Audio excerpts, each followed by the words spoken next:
لقد خلقنا الانسان فی کبد، بے شک ہم نے انسان کو بڑی مشقت میں پیدا کیا ہے۔ سورہ انشقاق کے اندر بھی اس طرح کی آیات آئی تھی، میں نے ڈیٹیل گفتگو کی تھی کہ ہر شخص مشقت میں پیدا کیا گیا ہے، پیدائش سے لے کے مرتے دم تک انسان مشقت میں، خصوصاً جب وہ جوانی کی عمر میں قدم رکھتا ہے تو مشقت میں اضافہ ہو جاتا ہے،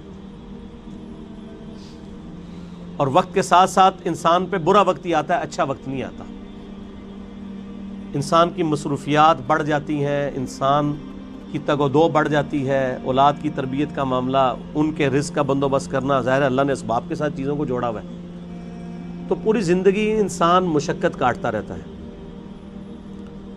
لیکن کامیاب ہیں وہ لوگ جن کی یہ مشقت اللہ کے لیے ہوتی ہے، چاہے وہ اپنے بیوی بچوں کے لیے بھی کر رہے ہیں، لیکن خدا ٹاپ پرائرٹی رہے، اللہ کو ترجیح اول مانے۔ جیسے ہی اللہ کے حوالے سے ترجیح ہٹ گئی تو آپ کی بڑی سی بڑی نیکی بھی زیرو سے ملٹیپلائی ہو جائے گی۔ ایک شخص رزق حلال کما رہا ہے، اس کے لیے نیکی ہے، لیکن اگر اس کی وجہ سے وہ نمازیں چھوڑ رہا ہے، روزے چھوڑ رہا ہے، اللہ کے احکامات کو پامال کر رہا ہے، تو یہ اس کی نیکی پھر کس کام کی ہے؟ وہ تو پھر کئی اور لوگ بھی کر رہے ہیں۔ کیا دنیا میں لاکھوں غیر مسلم ایسے نہیں ہیں جو حلال کما رہے ہیں؟ بڑے بڑے اپ رائٹ قسم کے لوگ ہیں، اس طرح کے آپ کو مسلمانوں میں دکھانے مشکل ہو جاتے ہیں، لیکن جب تک خدا کے ساتھ کمٹمنٹ نہیں ہوگی آپ کی نیکیوں کا آپ کو فائدہ نہیں ہوگا۔ تو انسان کو مشقت میں اللہ نے پیدا کیا، ماں کو بھی مشقت اٹھانی پڑتی ہے، باپ کو بھی اٹھانی پڑتی ہے، اور انسان جب یعنی بچپن میں تو اس کی بڑی بادشاہ والی زندگی ہوتی ہے، جو جوانی میں قدم رکھتا ہے اس کی مشقت کا دور شروع ہو جاتا ہے، حتیٰ کہ انسان اس زندگی سے فارغ ہو جاتا ہے۔ اتنی تکلیفیں اٹھانے کے بعد ابھی آخرت کی تکلیفیں باقی ہیں۔ اگر کسی نے دنیا میں اللہ کی مرضی کی زندگی گزاری تو اس کی یہ مشقت عارضی ہے، ہمیشہ کی کامیابیاں اس کا مقدر ہے، اور اگر کسی نے دنیا اپنی مرضی کی گزاری تو یہاں پہ کتنی عیاشی کر لے گا، وہ الٹیمیٹلی مر کے ہمیشہ کی زندگی میں اللہ تعالیٰ کے حضور اسے ناکامی کا سامنا کرنا پڑے گا، اور ہمیشہ کی مشقتیں، ذلت اور عذاب اس کا مقدر ہونے والی ہیں، وَلِعَوْذُ بِاللَّهِ تَعَالَى۔ تو انسان کی کوشش ہوتی ہے، اب وہ کوشش اگر پازیٹیو ہے رزلٹ پازیٹیو نکلے گا، نیگیٹو ہے تو نیگیٹو نکلے گا۔